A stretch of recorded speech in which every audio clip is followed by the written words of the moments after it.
Local Government Act 1972. Moving on to agenda item number 1, apologies for absence.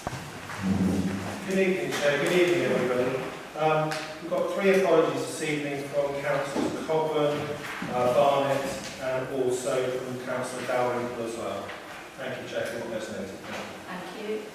Councillor Moore, note the apologies, please. Councillor Brown, anyone second? Councillor Lehman, can we all vote? Thank you.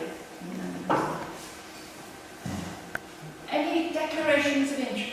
Sorry, were you wanting to speak, Councillor? Yeah, I would. I'm finding it very difficult in here, literally, and for some reason the lights aren't as bright as they usually are. Okay. Is there any more lights we can hop on? Or? I don't think so. It definitely don't.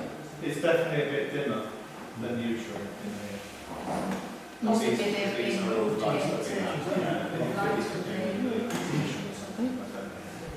Sorry about that, Councillor. We'll look into it.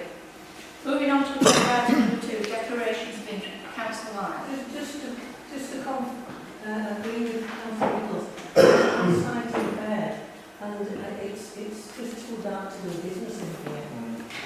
I just want to make that point. Thank you. Thank you, Councillor Wyatt. I'm really sorry, councillors, at this moment there's nothing we can do. If the councillors who are struggling want to move back slightly further under the light, then that's totally acceptable. I'm really sorry, we will look into it, but at the moment there's nothing I can do about that. So, moving back to agenda item number 2, any declarations of interest, please? Councillor Lynn. With regard to the hard report item, I'm a benefactor of Councillor Very Ford, the faculty group. Thank you. Any other declarations? I'm elected by Anglican. Thank you. Councillor I'm a member of party. or a member of Okay. Yeah, there's no motion attached to item 5, so there's no need for dispensation for this meeting for itself and the information transparency. Thank you. Okay, thank you very much. Agenda item number 3, public participation. We will suspend standing orders for up to 15 minutes to allow for questions or statements submitted by members of the public. They are limited to 3 minutes per person. Do we have any?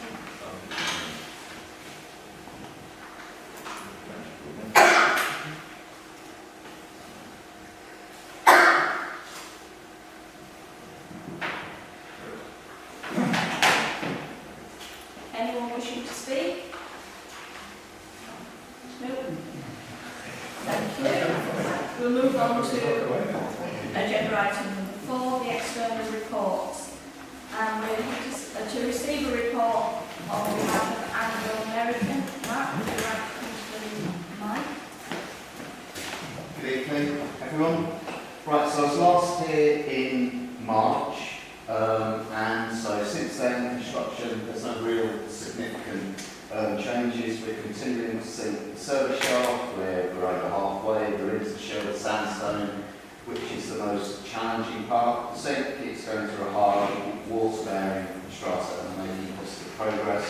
We've paused the production shaft, as I explained last time, and tunnelling works are continuing, albeit at a slower rate, and we've now reached 29.5 kilometres, so about 80% complete, and the tunnelling crews are now accessing the tunnel from the main cross plantation site rather than the back site, and the TDM tunnel machine is past the main cross site. Workforce, so the size of the workforce remains at 1,100, as I reported last time. So we're working towards fully realising construction from 2027, and as I explained last time, this depends on 2 things. So Anglo-American successfully reconfiguring the wider Anglo-American business, so that means So the future of the company, as was announced last year, focuses on three things: copper, iron ore, and crop nutrients, which is the Woodsmith project, and it means demerging or selling the other businesses in Anglo-American. So the platinum business was demerged last Friday, the nickel business is going to follow, the sale of steelmaking coal, so we're working through that, and we're anticipating that to be in the next 6 months or so, and then diamonds will be next year. So we're making progress with that, and the second condition was securing one or more syndication partners, which has always been the case. So we are engaging with more than one potential investment partner, but I can't go into the details about that or what stage we're at with that. I mentioned the social impact report last time I was here, that we were just about to publish it. So we have published that. There's header on the front there that you'll recognise. So I've got quite a few hard copies that I'll leave here, and I'll send through the clerk a link to the electronic version. So the social impact report is our way of holding ourselves accountable to operating the way that we said we were going to, and delivering the commitments that we said that we were going to deliver. So it includes an update of our social programmes, project progress, an overview of the products, how we minimise potential adverse impacts, the complaints we've had, and how we've dealt with them. So that's all available in the report. The foundation, so I thought I'd give some information of the grants that are currently open. So I'd urge people, if they're interested, to go to the Woodsmith Foundation's website. So that's woodsmithfoundation.org.uk. So the community grants round is currently open. So that's for capital and revenue grants for up to £10,000. The latest round closes in July. So to look at what that's focusing on, eligibility criteria, etc. On the website. There's a young and talented pot as well. So that provides funding of up to £1,500 for individuals under the age of 25, and that's open to October. And then there's a large catalyst grant pot, and that provides funds over £10,000 for projects that increase opportunity and tackle disadvantage. So again, to look at the Foundation's website for details about that. Finally, the last thing I'll talk about is we've recently published 2 weeks ago our Future of Fertiliser report. Oh look, this is quite a hefty document. So we've got a number of exact summaries here, which is a lot more digestible, and I'll leave a number of hard copies here. So we commissioned this report earlier this year, and we asked 74 agricultural experts how they think agriculture will change in the next 25 years and what needs to happen to the fertiliser industry to respond to those changes. So it considered likely trends and what needs to be done to ensure that food security, so we can grow enough food to grow global population, what needs to be done to ensure that we can reduce the significant environmental impacts that agriculture has historically had globally, and also what should be done to ensure that farming remains economically viable. So our experts told us that fertilisers will still have a key role to play, but their application must become much more sustainable, so step away from historical wastage which damaged soils and led to unnecessary emissions and also impacted biodiversity. So they were cautiously optimistic about the future. So whilst the report doesn't focus on polyhalite, we can see that polyhalite really fits nicely into the trends that the experts were identifying. It's globally scalable, such as the size of the deposit that we've got in North Yorkshire. It improves yields and environmental performance, and it's also easily adopted by farmers. So if you want to read more about that, I will leave copies here. So has anyone got any questions? Any questions, councillors? And do the next one, Joseph. Thank you. I'd like to thank you for the report, and we are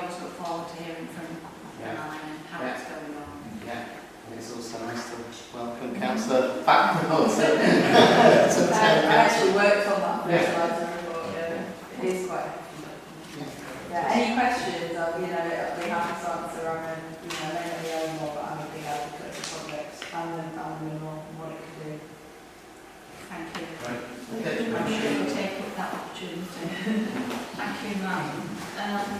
So the next one on our list is North Yorkshire Police, but I don't believe we've got a representative. Do we have any written report? No, that's not Councillor Abbott. Sorry. Can we ask them to send a written report in Yes. that instead of them putting it? Yeah. Thank you. Moving on, reports from North Yorkshire councillors.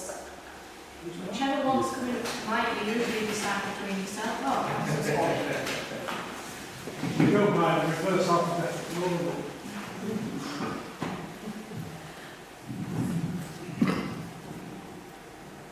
Okay. Well, my first and pleasant task, and that is to congratulate you, Madam Mayor, for your elevation to the post since we last were in the same council meeting, and of course Councillor Horston as well, and as deputy. So we're very pleased to see you officiating today. As has already been mentioned, it was March, and the beginning of March at that since we were last asked to give a report on the North Yorkshire Council. So I'll try and keep my contribution down to only 1 hour. I think you'll be fine with that, Bruce. I heard you were very gentle, Chair. So, just a quick visitation to the boundary review. First of all, as we were discussing that last time, the local government boundary review, in particular in relation to North Yorkshire Council, of course. And we got past the point where the decision had been made about the number of councillors in the new council, and that was reduced by 1 to 89.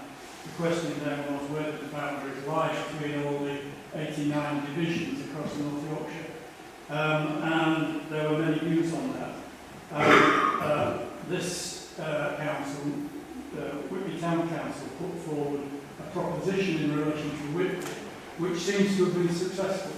And that was a new division between Whitby Central, my ward, and Whitby West, Councillor Trumper's ward. And that was, I think, an equitable arrangement. But I think the number crunching was done by Councillor Harston. So I think we can all pat yourselves on the back. Now, there has been, has been a consultation on this final version. And I know North Yorkshire Council has put a bit of a spoiler in. But I was pleased to see it didn't put a spoiler in for Whitby. So they've put in some changes across North Yorkshire, but not Whitby, I'm pleased to say. Well, I suppose that one of the big issues since the last time we met was the application for an adult gaming centre in Baxtergate, which generally produced a negative reaction across the population. Some 500 objections were put in, and I called it in as the division councillor with Baxtergate in my area, and Councillor Trumper chaired the planning committee meeting which actually made the decision. And I'm very pleased to say that the council has made the decision to refuse the application. I think people were quite outraged that our young people should be attracted into spending all their money into slot machines with high stakes, etc. And we know that these places attract particularly people who have not got the money to spend, shall we say. So I think we're probably very pleased that that decision was taken. But it's probably not the end of the matter. This is a company with deep pockets, and they undoubtedly may well decide to challenge that decision and take it to the Secretary of State. I haven't heard anything yet. You feel? Nothing there. No. So I hope that they've gone away for good, but it might not be the case. I had a very pleasant meeting people on Whitby Station not so long ago, on the train to Middlesbrough, the Esk Valley train, which is a very pleasant route if you've never taken it, well worth a trip out. But this particular train was called a forget-me-not train, and it was designed for people who have dementia and their carers, who are very often an overlooked group of people that need a lot of support. And I have to say it was tremendously successful. The train was packed out, there was entertainment and there was things laid on for people on the train. And of course it brought back memories of people who had maybe been on the train a long time ago. I believe there are 2 more forget-me-not trains, one on 16th of July and the other on the 17th of September. And it's well worth encouraging people who do have dementia and their carers to book places on it. I noticed that there's going to be a report on the neighbourhood plan later on, but actually the bigger project, if it's safe to say that with Joyce behind it, is the local plan, which North Yorkshire Council is going through the stages of delivery. And there is a consultation ongoing for the local plan, and your input is accepted up to the 15th of July, so there is a little bit of time for that. But it does go through a lot of important issues in setting out the objectives and the principles for the local plan for North Yorkshire. And I was pleased to see that there was special mention of second homes and holiday homes. It says in certain parts of North Yorkshire, such as Scarborough and Whitby, there is a high proportion of second and holiday homes, etc., etc. And they're asking for answers to those questions as to what people feel should be done to tackle shall we say, the large numbers of homes that have been turned from being residential to being holiday homes. And there's also an important section on affordable housing and what we mean by affordable housing and how that should be written into the local plan. And I know we're desperately short of affordable housing in Whitby. People can no longer afford to buy the houses because they're being priced out in the market by wealthy southerners. There's no rented accommodation left because landlords have seen the advantage of swapping to short-term lets where they can get maybe £1,000 for a weekend rather than £500 per month. The arguments are very difficult to combat unless the government does some changes. So I think it's very important that people contribute to that consultation. It's got quite a long way to go before it actually comes into fruition in 2029. The other factor, of course, is that the new government is pressing for large numbers of new homes to be built. 4,000 homes a year in North Yorkshire compared to the 1,000 or so that we currently build.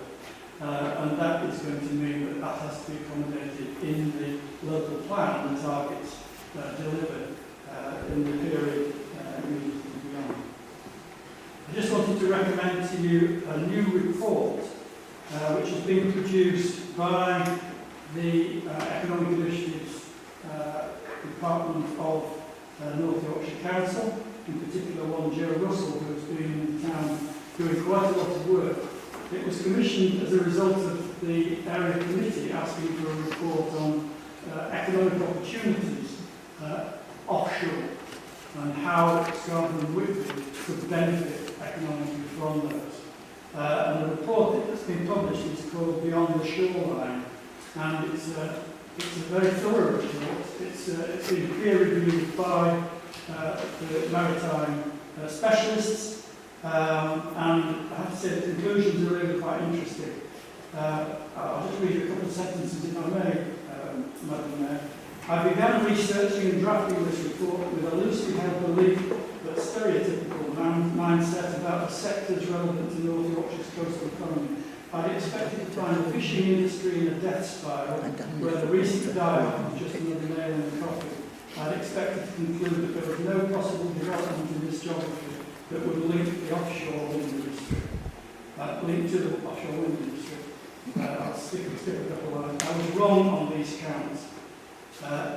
It says, in fact, there's life in fishing yet, and indeed the report writing process led directly to the Parkhorn Marine opening discussions about using the maritime training to grow their on-water services and projects to expand their floating dry dock to a size appropriate the crew transfer vessels are in the pipeline. So it's an important piece of work because it seems to have stimulated some interest from the players who are actually managing the economic operations around the harbour. As you may be aware, as a result of the maritime hub works, there is certainly pressure on car parking across Whitby at the moment. Well, there's always pressure on car parking around Whitby, but it is particularly so because we've lost some car parking spaces on the Devil Wharf. And a temporary park and ride scheme has been set up on the Abbey Headland with buses coming down to outside the co-op. I think that's started now. I'm actually seeing it in practice. I've been pushing for it to be open to residents, because at the moment it's only open to tourists who buy a parking ticket at the top, and then they get the opportunity to use the parking ticket to get a bus down and a bus back. It's the bus back, I think, that most people want, because it's a long climb up that hill. But I've been pressing for that to be available to residents who've long been asking me, why can't we have a bus service up Green Lane up to the Abbey Headland, because there's a lot of people who live up there, not all of them are young, quite a lot of them find it quite a struggle getting up that hill, especially in winter when the surface is about. There's a new estate up there, and I know that speaking to the director of Wharfdale Home Trust, he said he lost a couple of sales to elderly people who were going to buy it when they found out that there was no public transport. They were thinking they could retire to Whitby, live up at the top there and get the bus down into the town, but there isn't a bus, and that seems to be a gap. So I'm pushing for that, and whether I'll be successful I don't know, but any support that the town council could give would be very helpful. I won't go into Whalebones, Capston's, Lighthouse.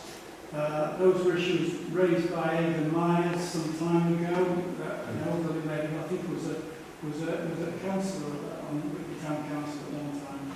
It was mayor one time. Mayor at the time, one of your predecessors, but she raised the concerns about that.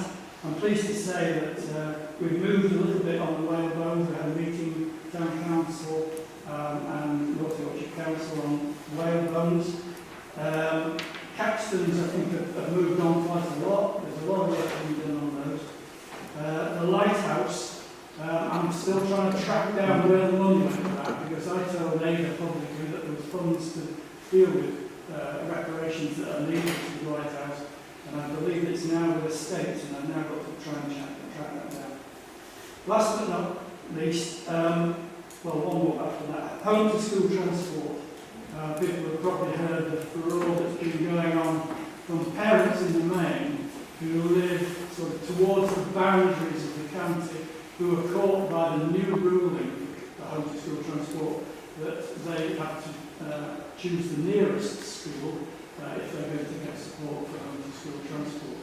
And in some cases, further up the Esk Valley, that means Wrexham Cleveland, and that means parents are not necessarily particularly happy about that, because their kids have always gone to Whitby Secondary School. Kids want to go to Whitby because all their mates are going to Whitby Secondary School.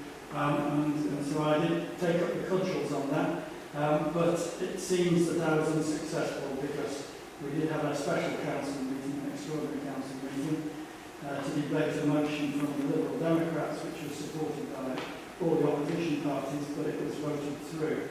What happens next, I don't know. I think the campaign is still pressing on with that, because they're not happy.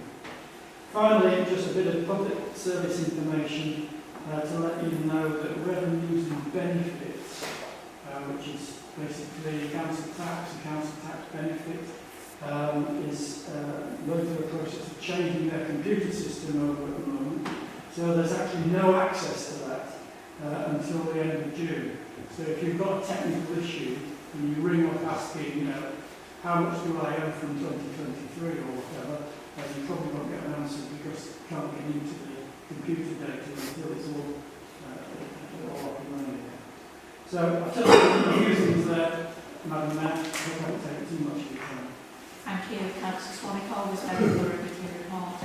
Do councillors have any questions, quick questions? So maybe Councillor Trump wants to add a few things. Yeah. Just before you sit down, if nobody else wants to speak, Councillor Riddles, you would like to? Concerning the school vote, which I know your position on that, the problem is now that on the boundaries right at the top of the county and in the Welsh state and Calvine, it means that now those pupils are going to have to go out of county to get the closest school, which inevitably is going to mean, I would imagine, that we'll probably lose something like 200 pupils, and also all the funding. What is your opinion on that situation? Because losing all that funding surely is going to have a catastrophic effect on being able to afford teachers and the whole thing. What's your opinion on it? I think I can say, Councillor Riddles, on this issue we're seeing from the same hymn sheet. It's a great concern, I believe.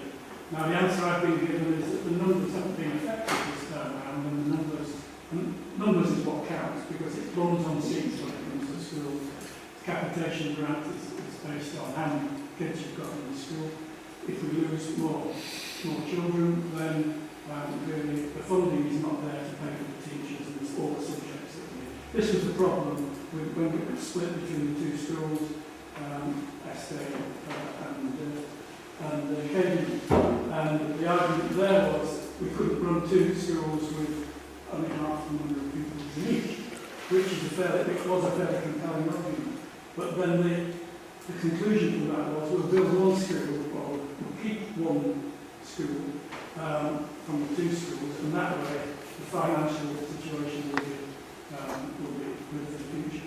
Now you may want to ask that question again to Councillor Trump, because I know he's recently become the governor of the new school. But as far as I'm concerned, that was one of my great worries, that there's a problem there going into the future. Of course, it's not just Whitby that's caught up in this.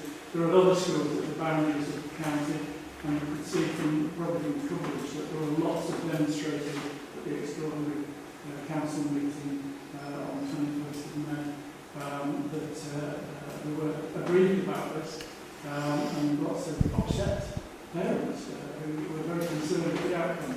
But this is obviously a problem that it costs a lot of money, and the council is not in wonderful shape financially, and councils generally across the country are in wonderful financial shape.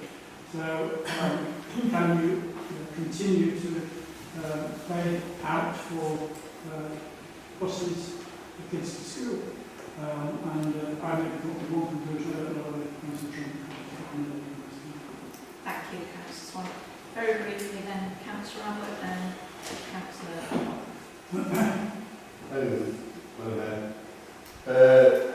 on the school situation, I have a feeling that because of the closing down Westdale School and having one school there, and now taking away the countryside kids from that school, it is closing down the existing school in this town. We can have no education for all. That's the problem that will come from this. Secondly, the whalebones. The whalebones were brought here by councillors when she was there. And there was a long process to go through. The US government fetched things out of America, ship them here. And I believe, on her story, that Mr. Bush, President Bush, gave permission for them to be shipped here. And the trouble is with them, I know the bones, the trouble is with them, it's one of the most pictured positions in Whitby. So, and it is an historical site of it. And the thing is, we don't want to lose them. And the offers of, I know the council have looked at the ideas of encasing them and such as that, putting plastic ones up and all that. But we need to keep the whale bones more than explore them. We should enjoy that. And lastly was Green Lane.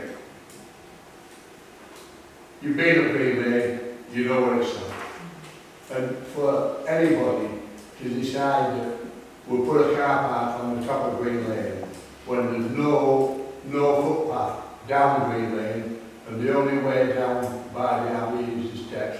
If we get bad weather, everybody's got to travel the steps and they'll never get up Green Lane because it's too steep. A bus service counts. I was there to be in that. Got a bus service up there and it was quite successful. And that was for the residents. It was when the flood alleviation wall was being built and they were putting a bus service on for the displacement of cars, and I actually was successful in having that free for residents.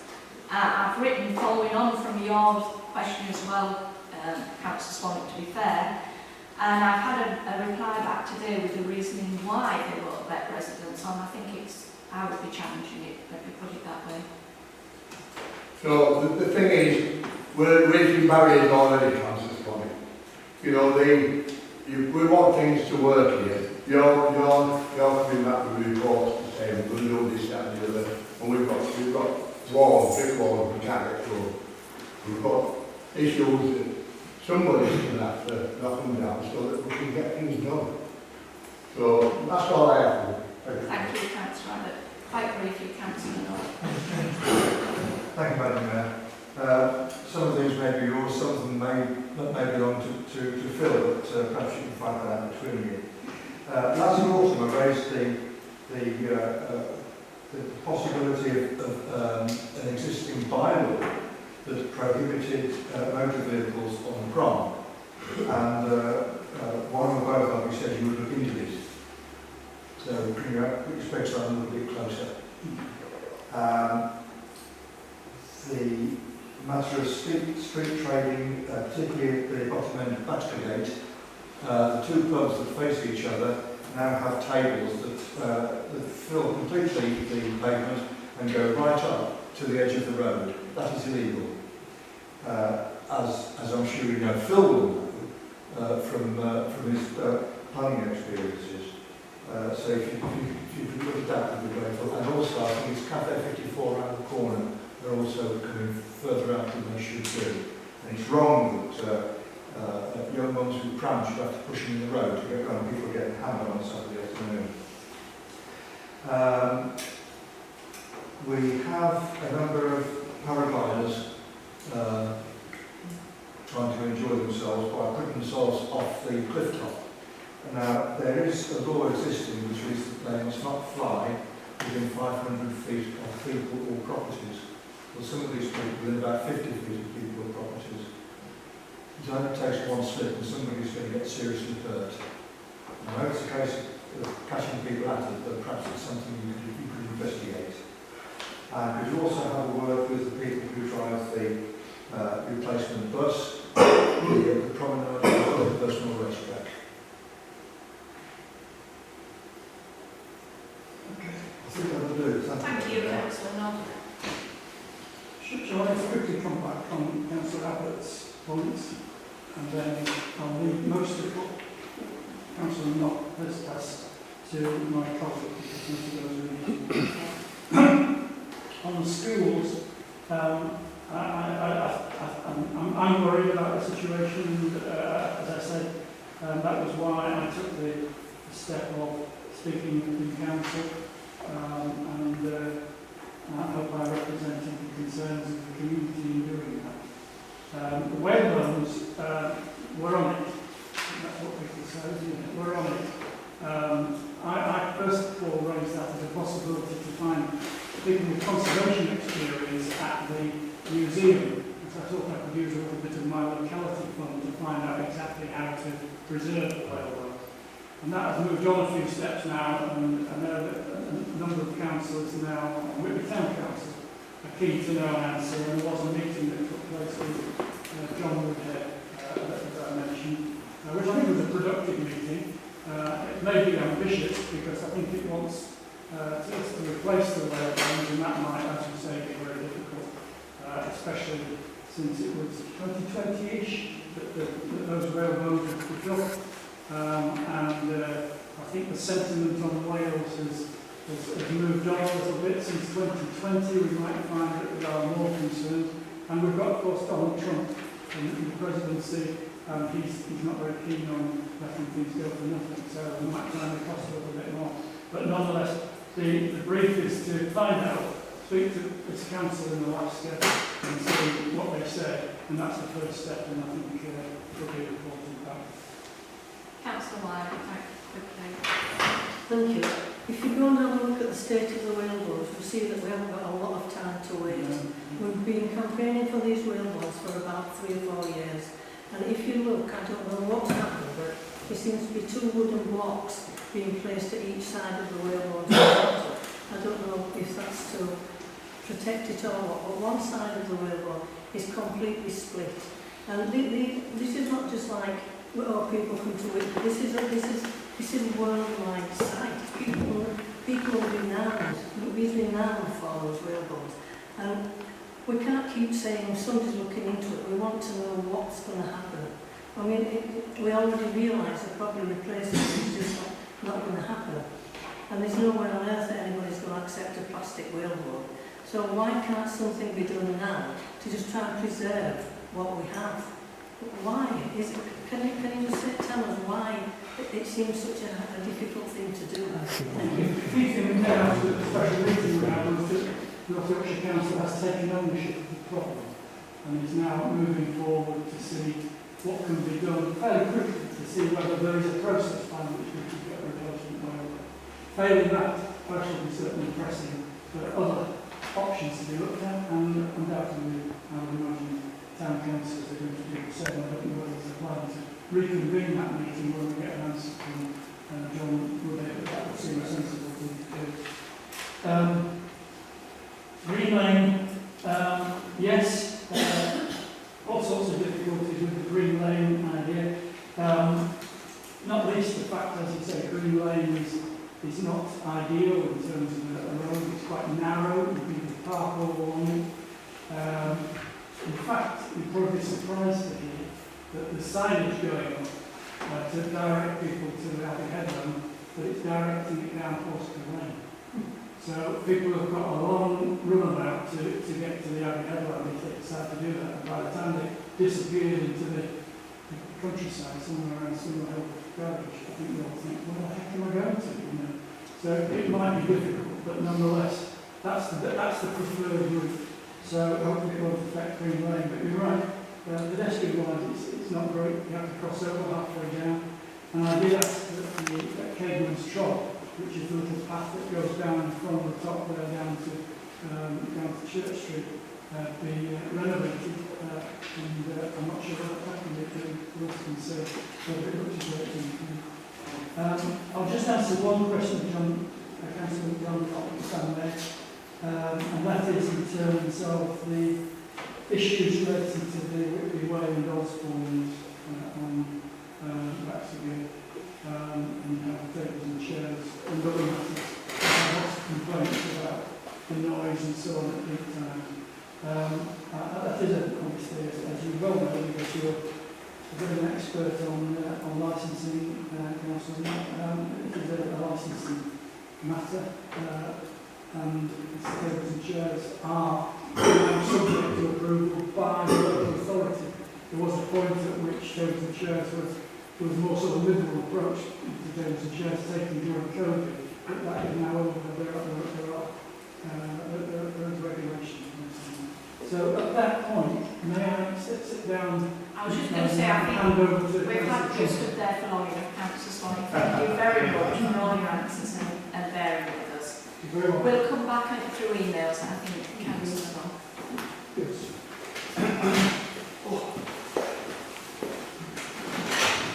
Just getting about me then. I was just going to call you, Phil.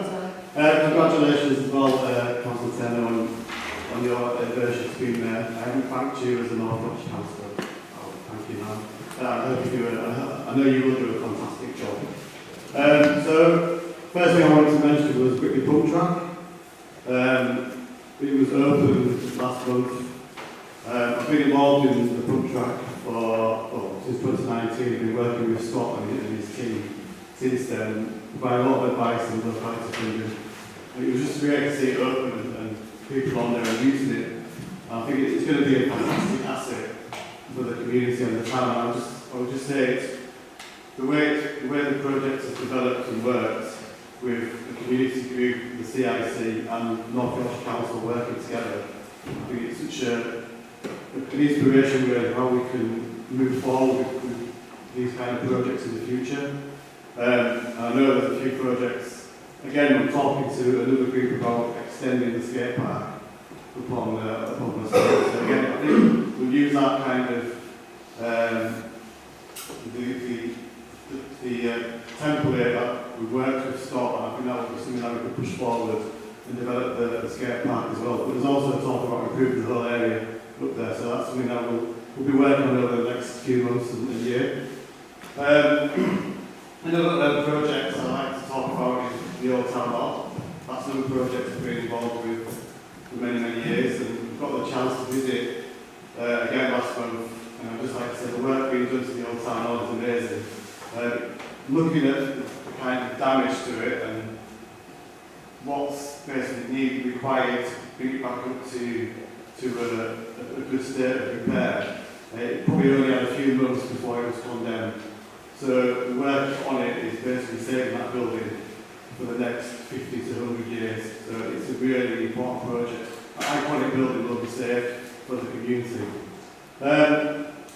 Coming back to some things that I've already mentioned, Whitby School. I'm looking at Whitby School. The numbers haven't been affected by policy. Basically, the same intake was taken in September as was last year. So that the numbers haven't been affected. Financially, Whitby School is in a very good position at the moment. It's got a very healthy surplus. In regards to, so the governing body recently agreed to go ahead with the canonisation of Whitby School. The community group and the process was correct process followed by the community group involved, teachers and the governing body. A partner was then chosen, which was Bundle Learning. Bundle Learning has been involved in the school for the last quite a few years now, and they're doing a fantastic job, and I think will be a great partner and provide a great school for the community for years to come. In regards to basically putting it bluntly, the financial situation for North Yorkshire Council, like all councils in the country, isn't great. It's quite severe. So you're looking at potential savings of 34 million, potential deficit of 34 million in the next 3 years. And the government is looking at another government review. So potentially that could rise up to 80 million. So it just shows you the desperate state that we're going to be in. So difficult decisions have to be made. Otherwise, we're going to end up like Birmingham. And we don't want to be in that situation where the council becomes bankrupt and we can't even afford to pay our street cleansers and dustmen to go pick up litter. So difficult decisions are going to have to be made. Questions that you put forward. So I think John, you asked a question about the bylaw. So that has been, the question has been asked on a number of occasions. So it was brought up at one of the area committees last year, I think it was. And the way it's look basically, the bylaw was still enforceable and practical to enforce. The decision was that it wasn't, for a number of reasons. Mainly on the practical reason that it basically it would have to go through a court process to enforce. But they are still looking at introducing a TRO on the seawall. This has been complicated. This has been complicated by a challenge to that TRO because of the Disability Act. So stopping cars using the seafront would potentially disadvantage people who are disabled. So that's basically where we are with that at the moment. But they are still looking into it, and they still want to introduce it, but it has been stalled somewhat because of the challenges. What else? What other questions? Paragliding on the cliff top, or well, you could email me that information, I can pass it on. Yeah. Replacement bus, was there an issue with the bus? The street it travels at. On the actual seawall itself? Yes. Right. It's not basically following the correct speed. It's not following the correct speed. It is travelling too fast. I estimate that it travels at times at 20 miles an hour, which is far too fast for what is essentially a promenade, So, which is the walking on. so that's the reason I'll bring that up with the Thank you. what else was there? So, there's the Park and Ride for side, it's on the 25th of May. I do agree with Councillor and yourself, Councillor Sarah regarding, I think residents should be able to use that bus. I think the connectivity up there is very good. It's poor basically. Any other questions? If members don't have any, I've just got a councillor there. And you give out on a cliff lift. So the cliff lift, so I don't know why we mentioned this at the town assembly. So obviously the cliff lift goes back to 2018 when it was closed, and it hasn't been used since then. So it's got, the survey, the sense survey, the report hopefully will be published very soon. That's basically what we're waiting for, the report, so then we can move forward on that. It is very frustrating because it's something that I've been raised on many occasions, and I'll raise again on Friday at the area committee because it does need resolving. It's one of those issues. It goes back to SPC and they didn't do anything with it, and then so we do need to resolve that issue. Councillor Riddles? Just 2 points. The talking pins, if you say something about them. The one outside Flowers hasn't been working for 6 weeks now. And I noticed there was a whole load of photographs over bank holiday of those bins actually overflowing and having rubbish all the way around them. And I thought the idea was that the rubbish put in them was compacted, and then when we got to a certain point, it was beat back to the office to come out and empty it. Well, that obviously didn't happen. Do we know why? And secondly, if these bins are going to start breaking down and you can't repair them in 6 weeks, are we going to have a problem? And was it such a good idea? I think that's a really good question, Chris. I did go up there, have a look myself, just on Saturday, and we have got just a bin just basically next to the talking bin.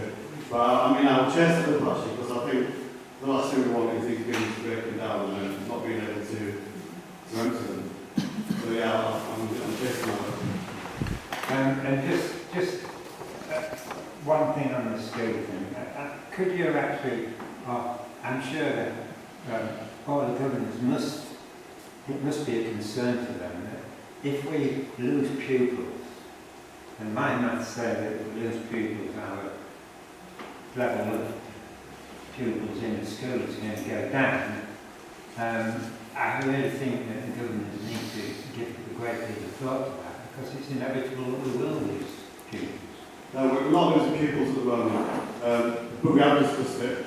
It has been on the agenda, but the actual number hasn't gone down. In fact, it's going slightly, which we thought wouldn't happen, but it has done.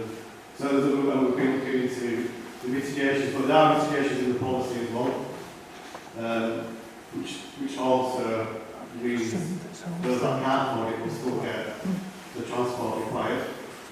But again, look, it's not an easy. these decisions aren't easy to take. We're facing a huge budget deficit, and there will be more difficult decisions to make. The last thing we want to do is end up like Birmingham City Council, where, like I say, where they've got so many issues. They can't afford, they've had to change the amount of pay. The reason why they've got rubbish on the streets of Birmingham is because they've reduced what we were paying the workers directly because of the issue, because of the financial situation they're in, because they didn't take difficult decisions.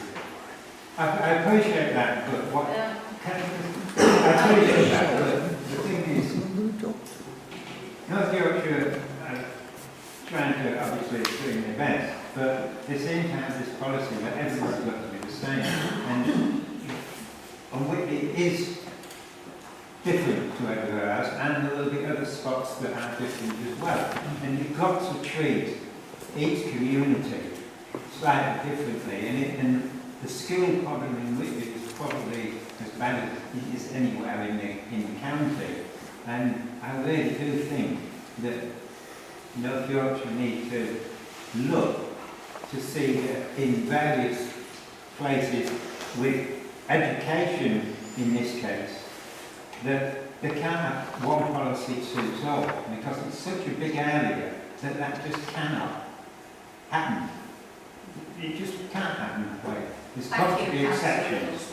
It's a good point there, and I think Councillor Trump has heard us on that. Did you want to come in, Councillor Albert? Sorry, Chair. On one thing that Councillor Trump mentioned at the last meeting was Douglas Gardens.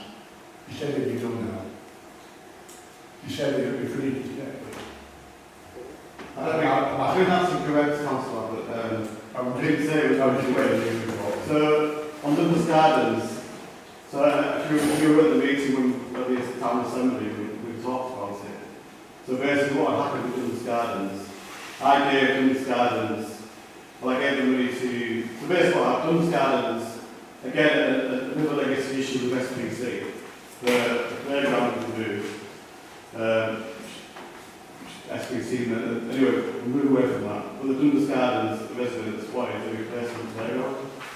So I said basically I offered £4,000 from my locality funding to pay towards that playground, and then I talked with Parks and then offered £6,000, which would then pay for a new playground, but also an improvement, but also going to be improvements to the area. Some of those improvements were already made. But this was on the basis that Douglas Gardens had set up a friends group to basically push this forward and also oversee it. They would be in charge of basically where they wanted the money to be spent. They would see what equipment they would like on Douglas Gardens. So the money was put there, the money was given to the community anchor, which is Flash Company Arts. They received the funding. Then basically between Flash Company Arts and Douglas Gardens residents, they had to set up basically their friends group to oversee and then basically take control, take charge of that. That didn't happen. So the money nearly got lost because of that. So the money had to be spent in a certain time period, like all locality funding is. So when I get my locality funding, for example, to the pump track, that locality funding needs to spend in that 12-month period. The pump track spent that money and used it to open the pump track, which is a great asset for the town. In regards to Douglas Gardens, that group didn't materialise in that first period, which was maybe the point was frustrating on my part, because I wanted to see it being built. The money was I gave them my locality funding to see that happen. Parks we then funded as well to see that happen. But the residents didn't form that group, so they lost the money. However, we decided that we needed to get on with it, so we basically discussed what were the options, and we managed then to carry that over. So that £4,000 of my locality has been carried over to this year. The Parks have committed the £6,000 again for this year. So now we're hoping that the Douglas Gardens can create this friends group and then go ahead and basically develop the play park. And hopefully that will happen this year. Thank you. I think that's it for everybody. If I could just make some very brief comments. The signage for the bus for the beach routes, Phil, I'm being told by beach users that it's a little confusing or not as open and in your face as it should be. The actual beach huts themselves, I've heard of not looking behind you because you don't want to see it, but the back of those huts, I haven't seen the lack of paint for years by the looks of them. They're in an appalling state, and we're asking residents to pay what I believe is an extortionate price for a season. Can you please follow through? So on that case, an order was gone in for new beach huts. Excellent. And could I just put this to both North Yorkshire councillors? Can we please have an update on where we are with the cemetery? It seems to have gone very quiet. I've been approached by residents in the last few days who are extremely concerned. And if you can, both of you, if you can follow through and give us an up-to-date information on that. Yeah, I think that's really important. It's extremely important. It was I a mean, crucial about stage it. back in 2018-19. It goes back further. It Yeah. was raised by a town councillor when we did the first local plan. It was raised by Council Collins. Yeah. How we needed the cemetery, and that was back in 2014, I think. Exactly. So if we could please have an update from both of you on that, that would be really useful and appreciated. So thank you very much again for a very thorough report. Thank you very much. Thank you. Moving on to the neighbourhood plan update, and I believe Ross, you're going to give us the list. We do have some handouts.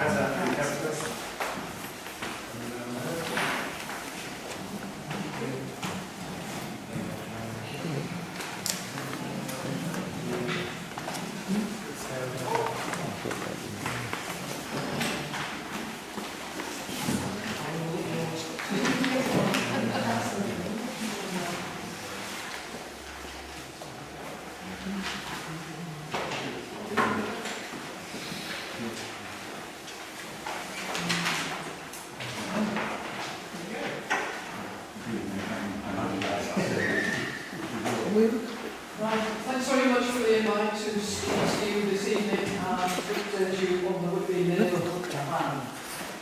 For anybody who doesn't know me, I'm Joe Sligo and chair of the steering group. I'm sorry about the slides because I was hoping I might be able to present it on the projector. So slide 2 shows you the neighbourhood plan process. We're now at stage 7, which is the drafting of the neighbourhood plan. This will be initially carried out by the consultant Andrew Long, and we hope to complete the next 4 stages by the end of this year, when we can then pass the plan over to North Yorkshire Council to carry out the public consultation, examination and referendum, and hopefully the neighbourhood plan is made in the latter part of 2026 and becomes part of the statutory development plan for the area. So please be aware, if things go to date, we should have this in law by 2026. The local plan for North Yorkshire is not expected to be in place until 2029, is it? So it is quite important we get moving with this. So a slide shows what we've completed so far. The public consultation, which included housing needs surveys and business surveys for the business park and the town centre, which have come up with some very interesting facts. We've also had additional funding and work carried out for the Whitby Parish Housing Needs Assessment. And I would urge Whitby Town Council to please look at the consultation from North Yorkshire Council on the local plan. I don't know if anybody's managed to read it yet, but Whitby is being looked into a coastal area, which includes Whitby, Scarborough and Filey, and that is diluting all the figures down on second homes and holiday homes. The housing needs assessment that was carried out as part of the neighbourhood plan has not been cross-referenced, so we really need to use that when we respond back to North Yorkshire Council. So can I offer the services of the steering group to the planning group if we can help in any way in formulating Whitby Town Council's response, because I really do think it's important to get something back to them.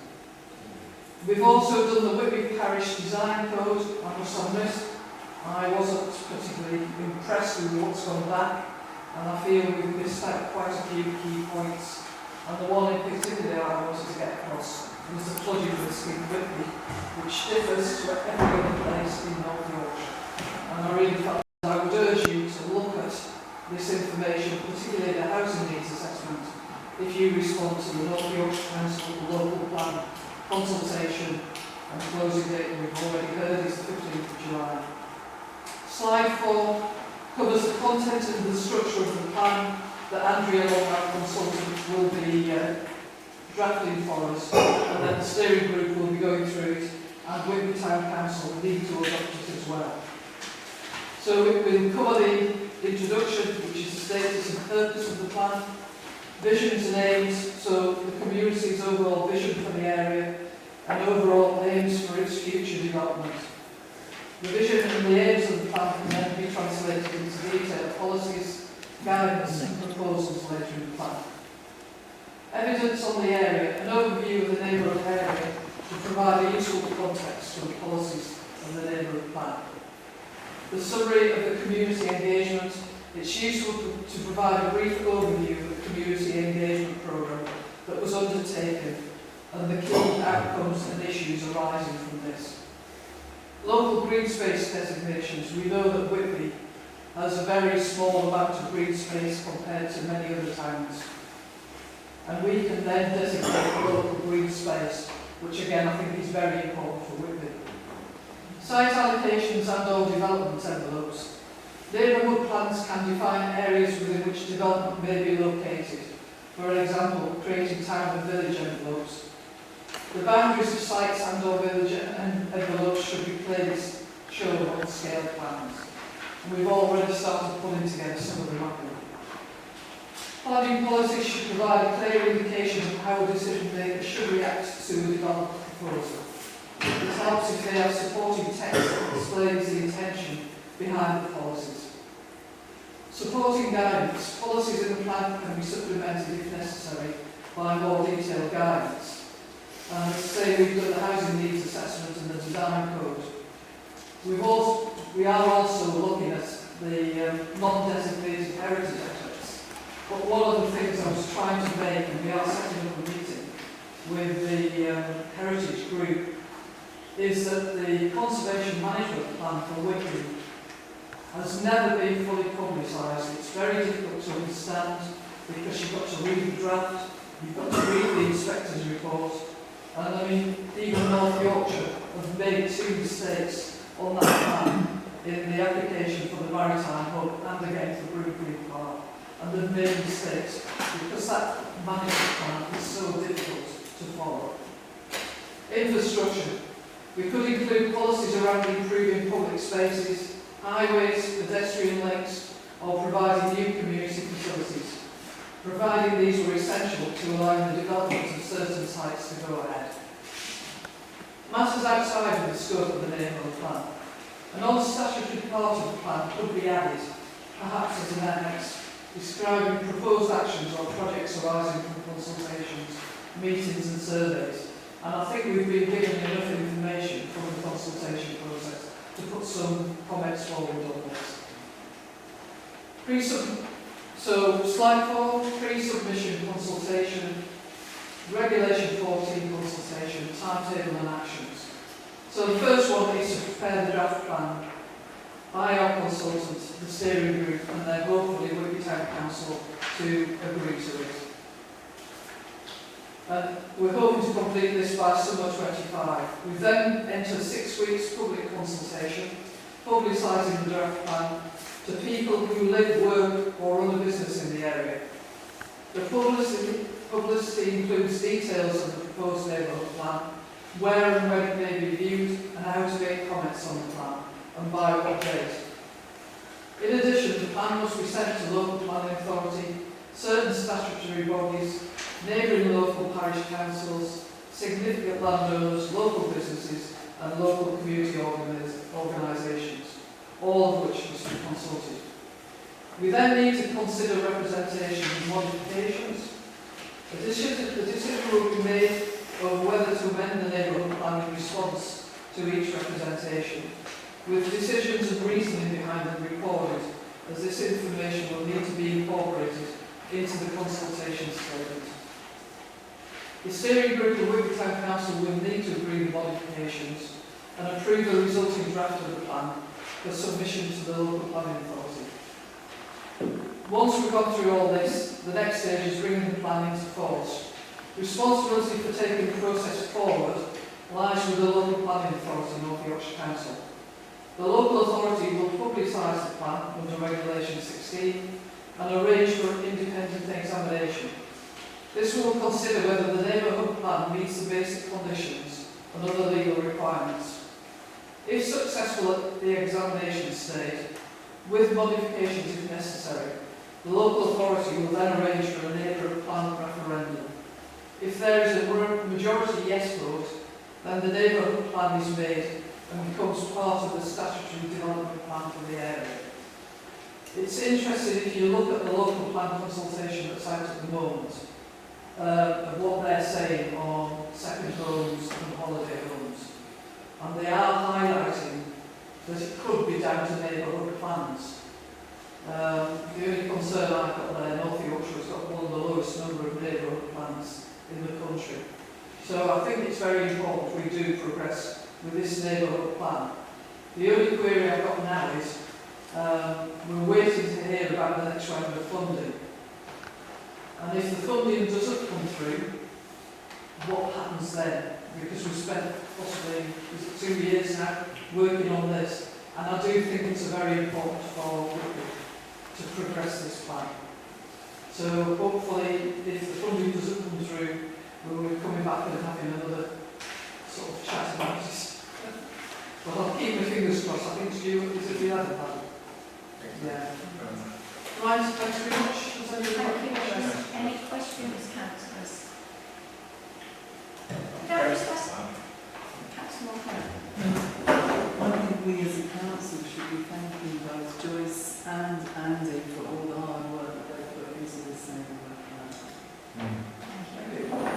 Could I just ask Joyce, on the situation that if our neighbourhood plan is accepted and North Yorkshire Council are now going through their local plan process, will that overtake our neighbourhood plan? So would it negate it, in other words?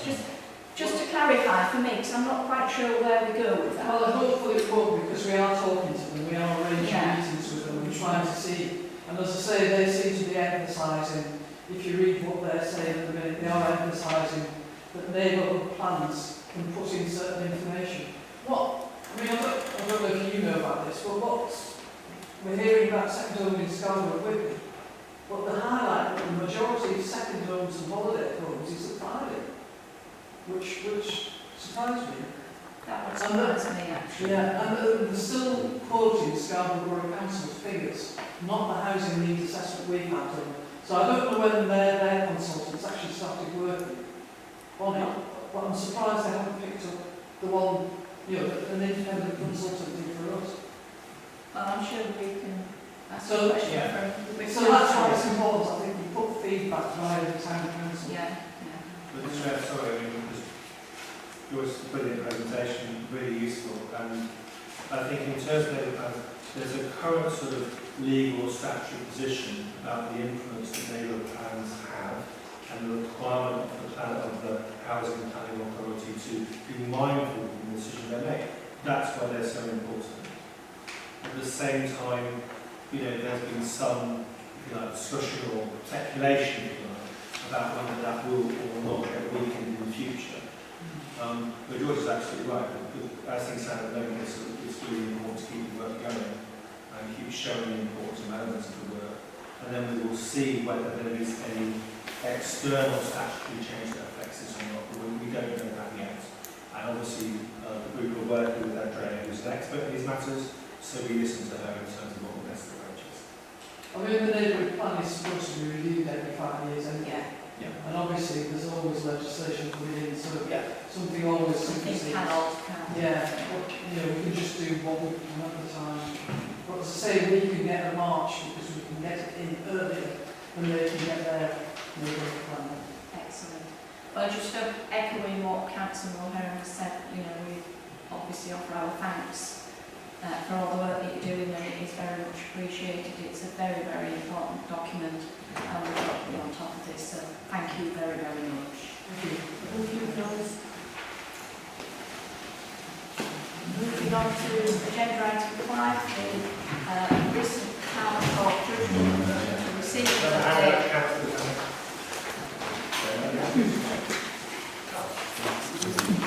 we'll be receiving an update from these soon. So we'll just get the slides coming down soon. Is the way that these people can come on here? Would you like to use the mic? The members of the public be allowed to... Absolutely. If they want to Yeah, no, I can do that. Can I just ask that you do stand close to the mic? Use the mic, everyone can hear, but as soon as people wander off, none of us can hear. Use the mic, you can just stick there. I can't hear you now. Ready?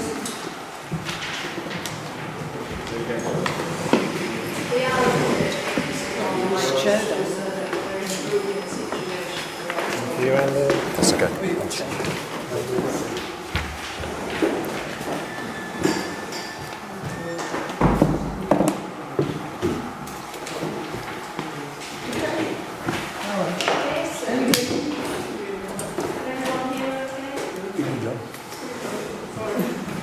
Right. Good evening, ladies and gentlemen. Thank you very much for inviting us. Can you give it?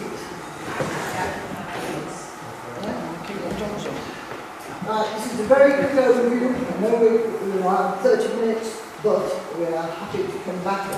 Sorry, John Freeman is over there, who is also Parker Whitley, long-term chairman. He has been obviously engaged in this for the last 10 years, but if you don't mind, would you please just read through the slides as I go through them, and then if we've got time at the end, we will deal with your questions. If not, if you want more detail, we're happy to come back. Okay? Thank you. Slide 1 is basically the agenda, what we're trying to cover today. Really 3 things. 1 is the past, how did we get to this state? 2 is what is the current situation as of March 2025 when we got the court judgment? And then the last 3 slides are about the future. What are the possible implications of this decision, particularly for Whitby and Whitby Town Council, perhaps? So, if we go back to slide 2, what started all this? In 2015, Scarborough Borough Council said that they were going to close the Tourist Information Centre on Dock End, where the past Scarborough Lounge is now. Since that was the Tourist Information Centre that had 250,000 visitors a year going through it, it was opposed by the Whitby District Tourism Association, of which John was the chair, and by Whitby Town Council. We tried to register it as a community asset, but that was evaded, and looked at other ways that we could complain about that decision. Looking back through the history, from historic records, from photographs, it was clear that the Tourist Information Centre was sitting on land which had been reclaimed from the harbour at some point. Further investigation revealed that that was actually as a result of the 1905 Whitby Urban District Council Act, by which the council had taken control of an awful lot of Whitby, including the beach and so on. So, we had tried various methods, appeals to the local government ombudsman, writing letters to Scarborough, writing to the Department of Transport about the way that the harbour was being managed, and so on. None of those worked, and in the end, money counts, and so an objection was lodged to Scarborough Council's accounts for 2015-16. The auditor accepted them, and we went off to go. So, third slide. Why did the thing take so long? Why have we been doing this for the last 10 years? It was about 15 months after we lodged the objection when the auditor first gave his opinion. And then from that point onwards, under the audit legislation, we were out. We could not speak about that or discuss the issues with anyone except our legal team until the final decision. So rolled on and rolled on. By March 2022, the external auditor issued a statutory recommendation, which is effectively an order, a legal order, that Scarborough had to take the case to court and get a judge to rule on it. That hung around for a while, thanks to David Chance in the end. Scarborough had to submit an application to the court on the 31st of December 2022. Finally got to court in March last year, a year ago. The judge was being asked to decide what land was owned by the harbour as opposed to as the local authority. So they also said, is that land restricted? All the income from, under the 1905 Act, all the income from that land had to be ring-fenced for reserve for future use in maintaining the harbour. The other question we raised was, what about the assets? Who owns those things? If they own the assets, then the depreciation and so on also is part of the harbour fund, ring-fenced harbour accounts. There should have been separate accounts produced for the harbour as a business entity, if you like. So by the time we got to court, we had fought our way arguing. When we first started talking about what was or was not harbour land, Scarborough Council said the only things that belonged to the harbour were the piers and the pier extensions. And by the time we got to court, we had argued our way all the way from the end of the piers through to Russell Weir, which is the end of the tidal stream of the harbour. By the time we got to court, as you can see on that little diagram there, sorry, it's not very clear, but that is the upper harbour. That's the marina, the dock end, and so on, which was reclaimed land and had been assembled in bits and pieces over the years and sorted and so on, with British Rail and the co-op and the way. So, but that time, the time we got to them, which was 9 years in, Scarborough was the longest outstanding local authority in the country for not having a council. But the income from those particular car parks in 2015-16 was £1.2 million. So when the newspaper reports have come out talking about, well, it's possibly worth £10 million, then in fact all they're doing is taking that 1.2 million and multiplying by 10. And 10 is outstanding. What it does not include is possibly Scarborough Council charging £630,000 a year for the use of assets by the harbour. So you can add that onto that 10 years' work. Okay. Next slide then. So although we started with just talking about the TIC, once we started looking into it and talking to people in Whitby, then all sorts of other issues came up. Power repairs, the fact that the dredging wasn't there, people milling the ground, the fishing industry, the trawlers just couldn't come in, the industry, fishing facilities and landing, shipbuilding, parkour was difficult and so on. But the bit that really struck us was those two photographs, and that was why they have been adopted, if you like. That's the logo that the Fight for Whitby group has used ever since to say, come on, let's protect Whitby. Because, as that shows, if those piers and extensions weren't there, then the storm and the tides would be sweeping up that harbour and it would be flooded. So, I think on that, if we go over further, when we went through that study's report, which is the next slide, which is why the piers, why they need millions of money, the report actually from Ascolians said they identified if those piers or extensions failed, then there would be a risk to life because likely wouldn't be able to get out. So 500 homes would flood, and as you see at the bottom there, even Scarborough Council identified that unacceptable impact on tourism and the environment. It was a particularly damp report. So on what basis was these allegations being made by Graham Stoney? So we looked at that, and this next slide 6 is a key slide, and I really wish that I'd been able to point it on a map of the slide so that you can understand. However, we'll do that later. Right.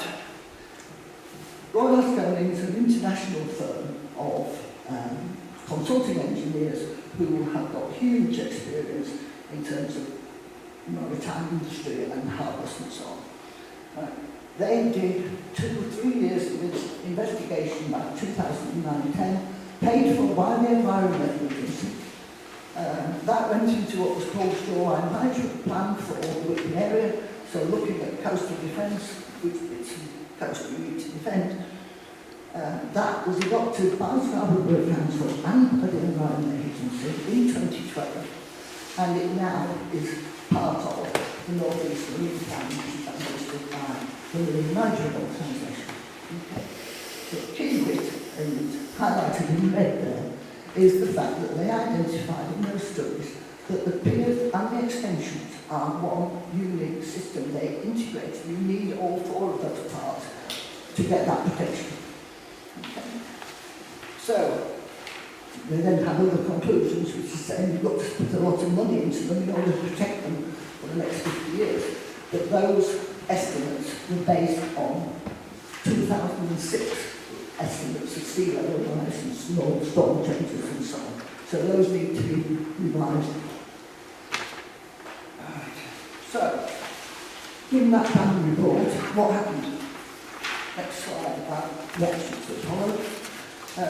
There were emergency repairs carried out in any of these pier extensions, so you remember, wholly funded by the Environment Agency for £2 million, and an £8 million was eventually carried out on the Eastern West Piers in 2017-18.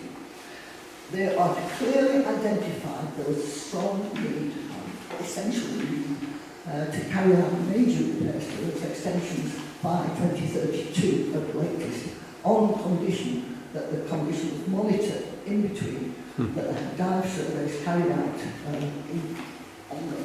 That has not been done. Okay?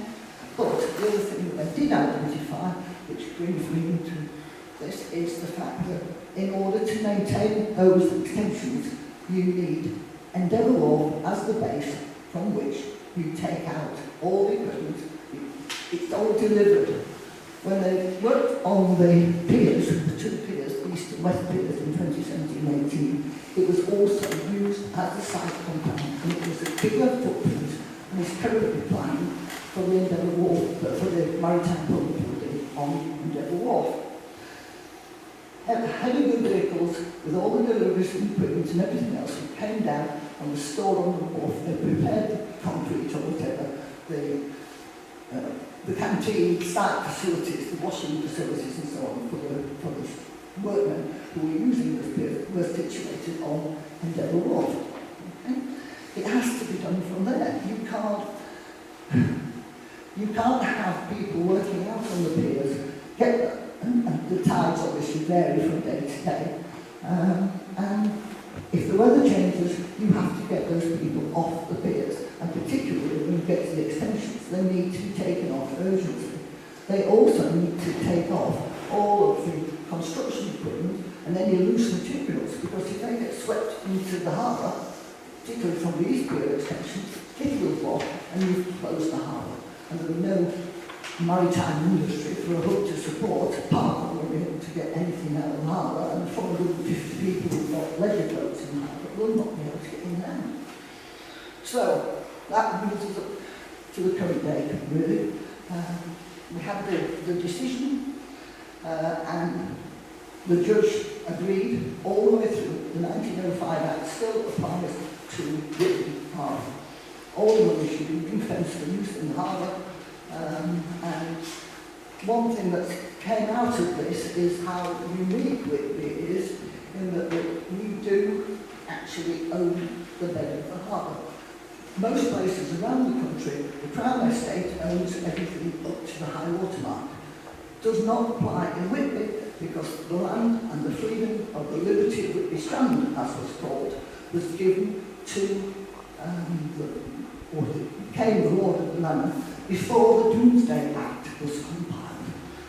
So that's quite something. There are very, very few such things around the whole coast, and basically I can't find them there. Okay?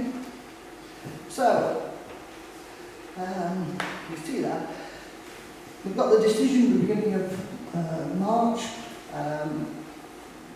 By the end of April, North Yorkshire finally advised that they were not going to take it to the Court of Appeal, so they have now accepted that verdict. Okay? So, how much will be repaid? We don't know. Rather relying on the auditors to get in there, but we need to watch it. But the impact, certainly on North Yorkshire, is going to be high, even more so because this decision by the judge applies also to Scarborough Harbour. It's slightly different legislation because it was an old borough harbour, but they do know what their land was. There's no argument about what land belongs to the harbour, but what their facilities are and what they could do. So there's a lot going on. Right. So, just when we thought that we could sit back and go, thank you, John and I. Right. we get the verdict and they immediately start work on building on the maritime hub on Endeavour Wharf. Sorry, this is going to the next slide here.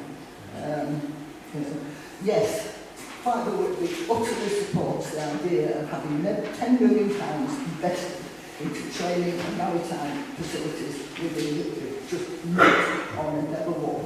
Because if you do that, then you cannot maintain those piers and extensions, and in which case there will be no maritime industry to be supported. Right. So I was hoping to let you know that we've had a letter today from the solicitors, but it hasn't arrived, so watch this space. Right. Well, and thank you for that. Sorry, Joyce. Sorry, I thought you finished. Sorry, that's right. If you want more details on the harbour part of this, then Whitby, the community network website's got a lot on there about it. The last 3 slides that I've got here are really to talk about what is the potential for the future as a result of that decision. Now, Neil talked about, and he's talked about the new report which has just been issued by North Yorkshire about their future plan for harbours. It's dated March, but it was only published last week, for whatever reason. I beg to disagree with Councillor Swanwick's opinion on this. I think it is short-sighted. I think it is very much focused on Scarborough, and it does not make any real allowance for the fact of Whitby Harbour and Scarborough Harbour are very, very different to each other. They are separate harbour authorities and should be each treated as separate ring-fenced harbours. So, what's so different about Whitby? Oh, sorry, on there, the one about the court case, it actually says on there that Whitby has 2 million visitors a year. And I do wish people would stop doing it. North Yorkshire's destination visitor management strategy says Whitby has 2 million or 2.1 million visitors per year. In 2011, 12, 13, Steam were the same people who produced that report, said Whitby had over 3 million visitors a year. When the planning application went through the National Park for the Anglo-American fine, studies were done at that point, and they assessed that 60% of the day visitors to the National Park came into Whitby. Half of them saying, oh yes, well, we go to the beach, but not all the place to go to the beach. So, 60% of day visitors to the National Park, plus Steam admitted they weren't too sure about because they didn't go onto their DP, and so they weren't sure about how many strangers. But 60% of day visitors. Now, last year, the National Park had over 8 million day visitors, which means Whitby got somewhere like 4.2, whatever it might be, day visitors, plus all the people who come to their second homes and all this. So, it frustrates me and everybody else because if you think you've got 2 million day visitors coming in, that is so different to what you think you've got in levels of traffic and parking needs and all this. It's totally underestimated.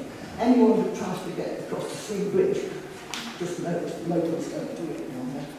Okay, so just to go back, last two slides here. What is so different about Whitby in terms of the harbour and the future for the harbour is do the bit from Russell through to the harbour mouth, and then the Coast Guard and Marine Management are responsible for the coastal flooding area.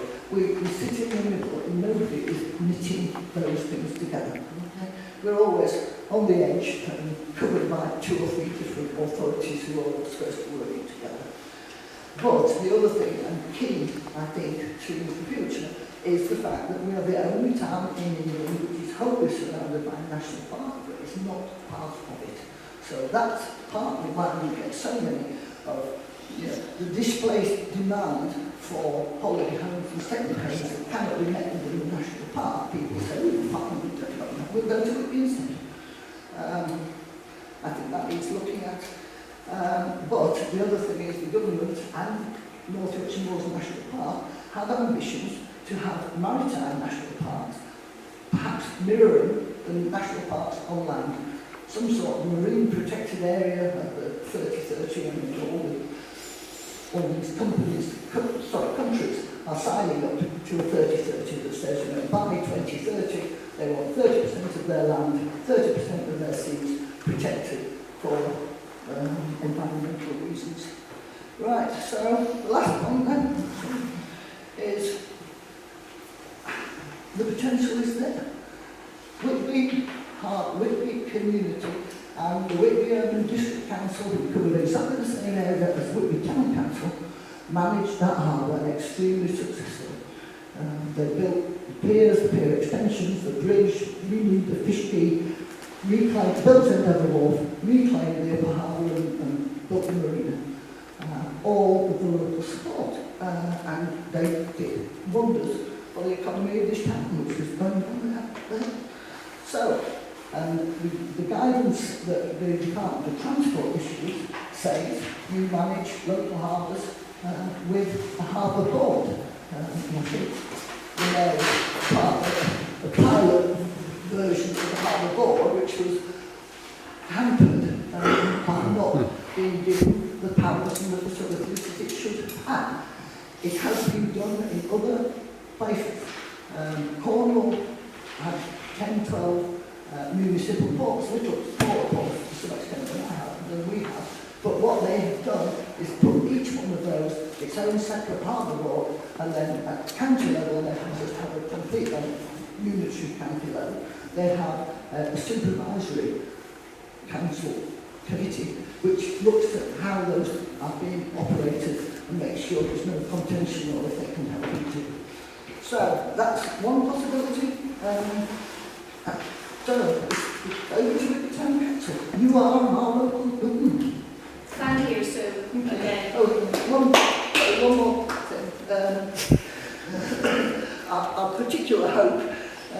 You had Claire Norris last week talking about the possibility of 2028 and doing a celebration of Cook's life and the endeavour returning to Whitby. Whitby and the way it was run locally by trustees with running the harbour, that's what founded the maritime industry for Cook to receive his training, for the ships to be built that he went around the world in. And it would be wonderful, as far as I'm concerned, that 2028 is also a celebration for this town of taking back control of its own harbour. Thank you.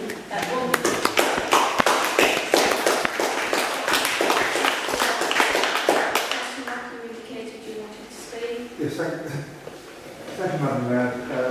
Thank you, Sue, for that. She is clearly an absolute master of her subject and delivered it so eloquently. We're grateful for that.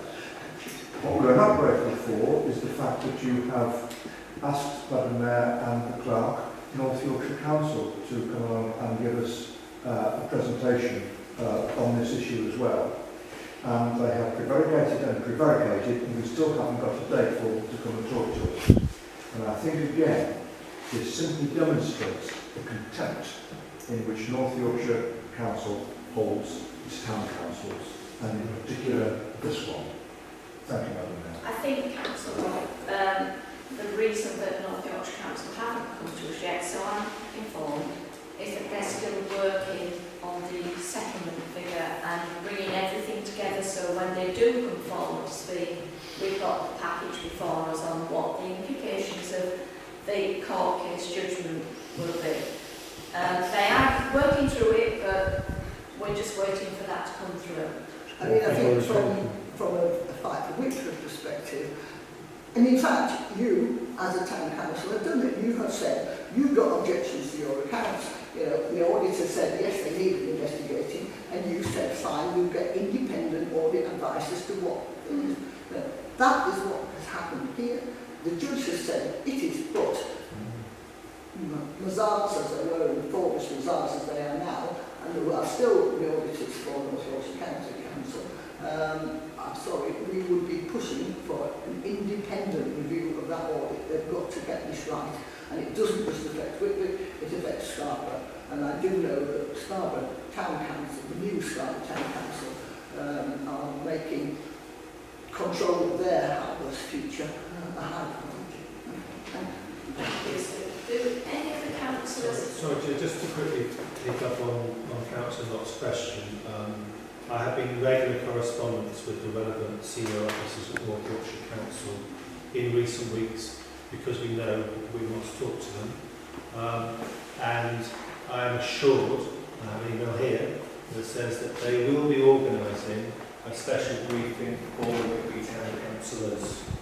So we will get a briefing from North Yorkshire Council when they are ready to do it. They allow invited guests. The public. Just to be aware of that. And also, just quickly, I did also raise with North Yorkshire the issue around toilets income in relation to hero toilets. And they assured me that in terms of the court case, the relevant income is actually the capital rent we're paying North Yorkshire to have the toilets. And that would be the income that counts in terms of this process.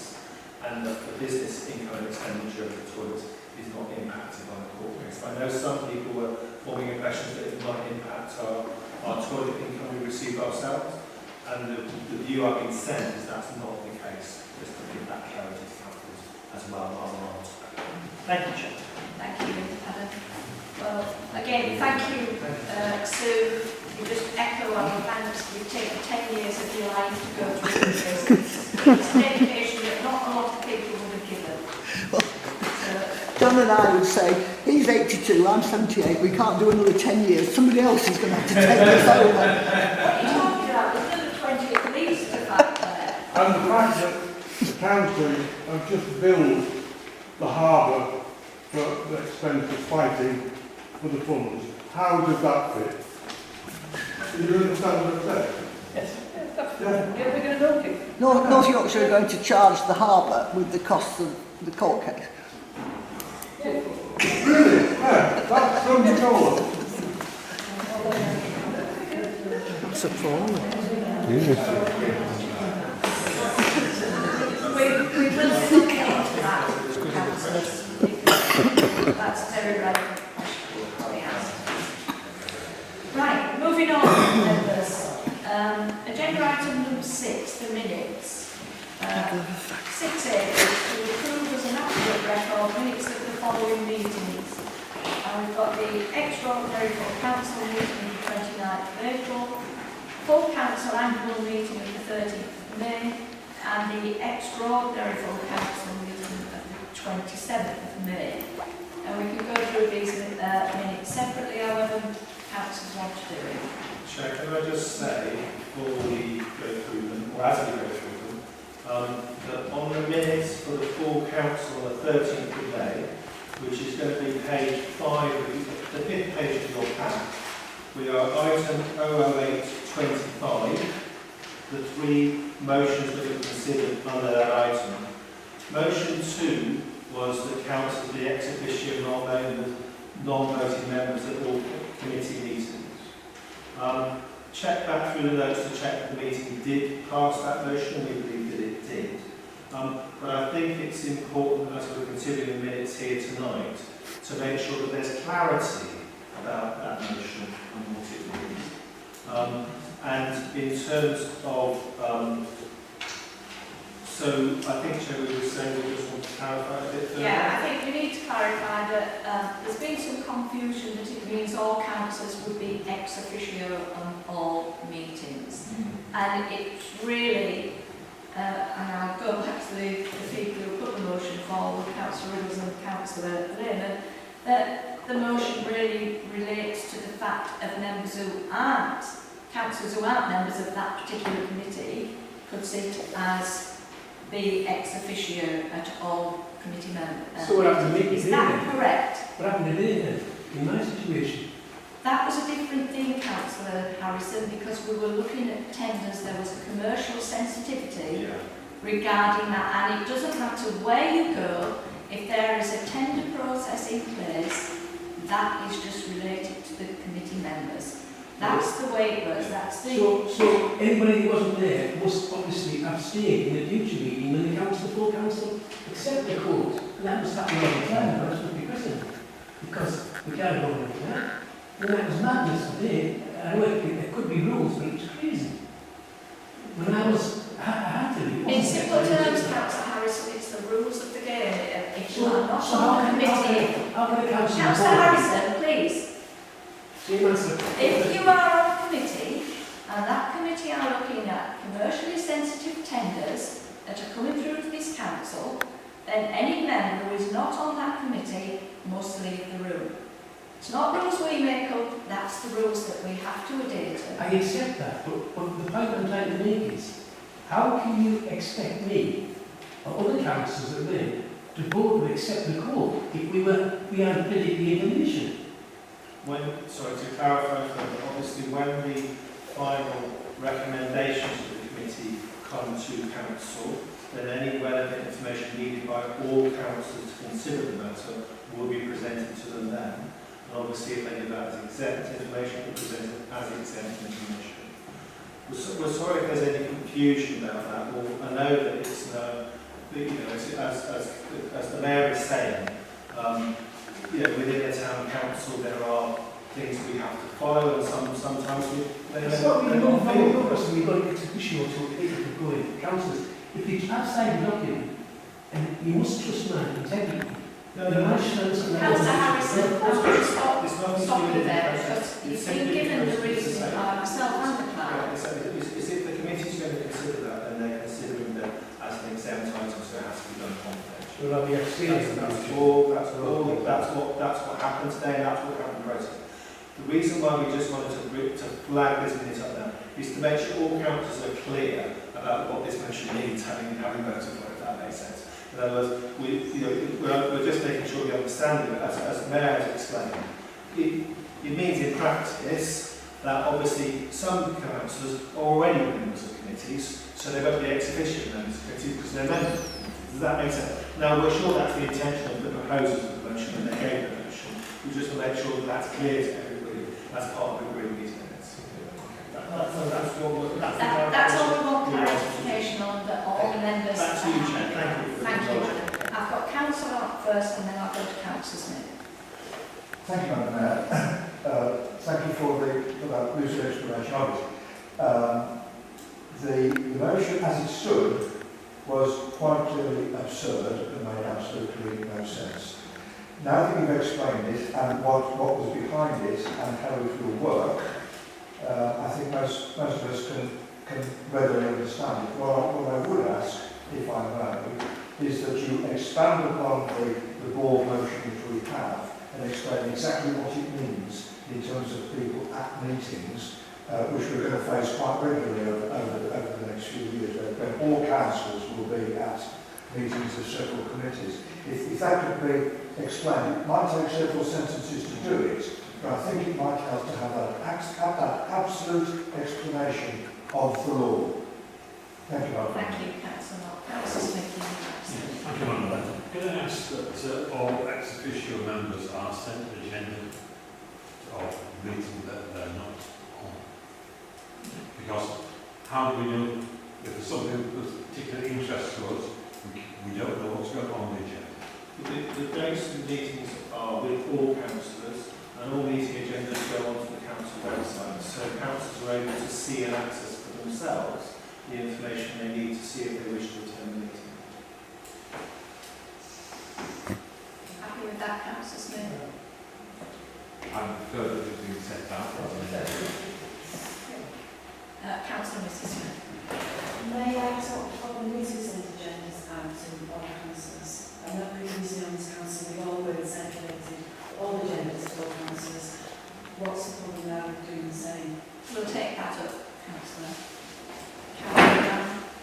Can I just say, we've got an environmental problem. We do not need papers, that information is on the computer.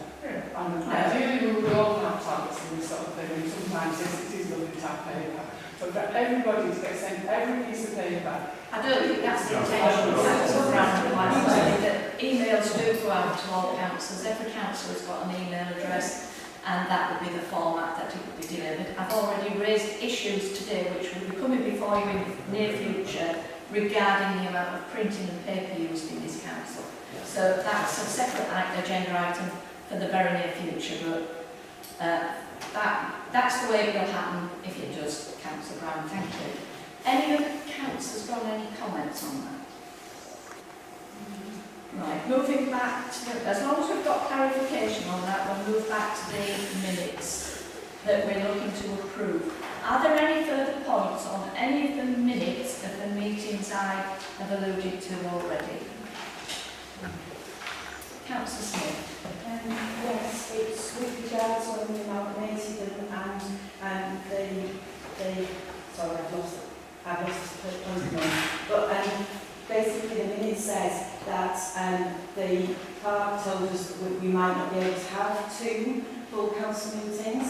My recollection was that the clerk told us that we should be able to have 2 full, should not, we would have a full council meeting didn't necessarily involve all councillors present at their meeting didn't necessarily be a full council meeting because you could set up a bunch of terms of reference as to exclude it. Yeah. I know it hasn't come to pass, but I don't feel that the minutes actually reflect what we were told at the meeting. I'm sorry, I didn't quite follow Councillor Smith, and what is what I said.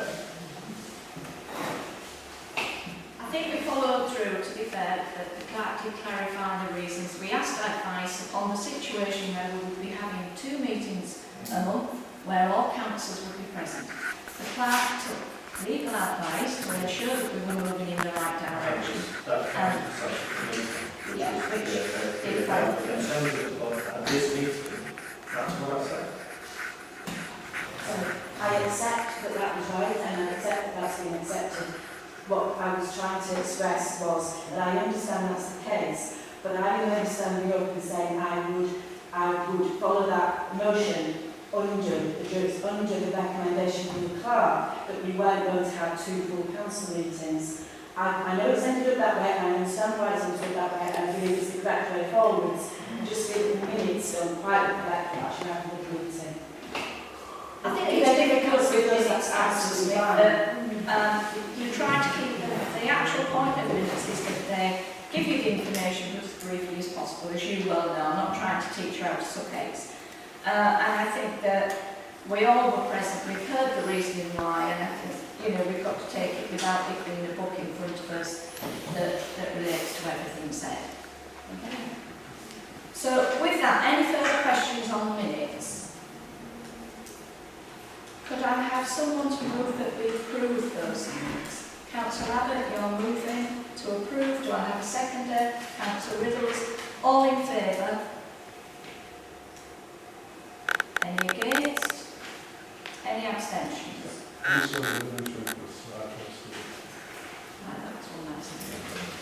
Thank you.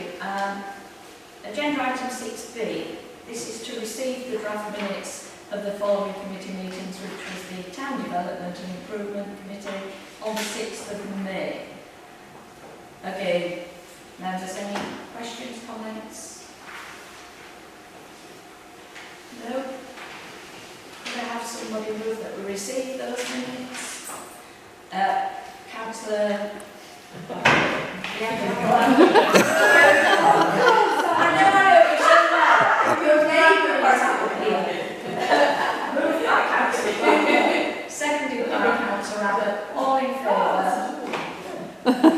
You're only half of one. Thank you. Any against? Any abstentions? Right, agenda item number 7, the town clerk's forward plan. This one is to note and report. Thank you everyone. I just want to quickly run through this report. And as I said at the beginning, we don't have a huge amount of time now, but I am generally interested in the council's perceptions of priorities for the council in relation to this list, if that makes sense. And just to also say further, I'll mention this in a minute, that beyond this, I'm expecting at the August Full Council that we'll do an exercise that will set some priorities for the remaining 18